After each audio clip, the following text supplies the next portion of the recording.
ഇപ്പോഴത്തെ ഒരു ഇതിൽ ഒരുപാട് കൺസേൺസ് വരുന്നുണ്ട് സ്റ്റുഡൻസിൻ്റെ ഭാഗത്ത് നിന്ന്. നമ്മളുടെ ഒരു സൈഡിൽ നിന്ന് നമ്മളൊരിക്കലും സ്റ്റുഡൻസിനെ അവരവിടെ UK ലാൻഡ് ചെയ്ത ഉടനെ തന്നെ നമ്മളൊരു പാർട്ട് ടൈം ജോബ് നമ്മളൊരിക്കലും അവർക്ക് ഗ്യാരണ്ടി കൊടുക്കുന്നില്ല. ഒരു അപ്രോക്സിമേറ്റ് ഒരു 3 months എടുക്കുകയെന്നുണ്ടെങ്കിൽ ഡെഫിനറ്റ്ലി അവർക്ക് പാർട്ട് ടൈം ജോബ്സ് കണ്ടെത്താം. അത് നിയർ ടു അവരുടെ യൂണിവേഴ്സിറ്റി ആണെങ്കിലും അല്ലെങ്കിൽ നിയർ ടു അവരുടെ അക്കോമഡേഷൻ ആണെന്നുണ്ടെങ്കിലും അവർക്ക് ഈസി ആയിട്ട് പാർട്ട് ടൈം ഫൈൻഡ് ചെയ്യാം. ഇത് ഒരു ചെറിയ ഗ്രൂപ്പ് ഓഫ് പീപ്പിൾസിൻ്റെ ഒരു കൺസേൺസ് ആണ്. ചിലപ്പോൾ അവർക്ക് കുറച്ച് ഡിലേ ആയിട്ടായിരിക്കും പാർട്ട് ടൈം ജോബ്സ് കിട്ടുന്നത്.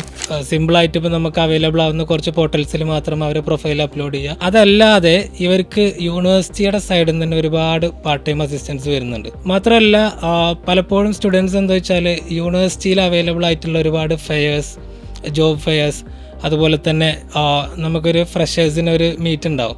അതായത് അവർ പ്രൊഫസേഴ്സിനെ അല്ലെങ്കിൽ ബാക്കി യൂണിവേഴ്സിറ്റിയിലുള്ള ടീമിനായിട്ട് കണക്ട് ചെയ്യാൻ പലപ്പോഴും സ്റ്റുഡൻസ് ചെയ്യുന്നത് എന്താ വെച്ചാൽ ഇങ്ങനത്തെ ഇവൻറ്റ്സ് അവർ സ്കിപ്പ് ചെയ്ത് കളയും.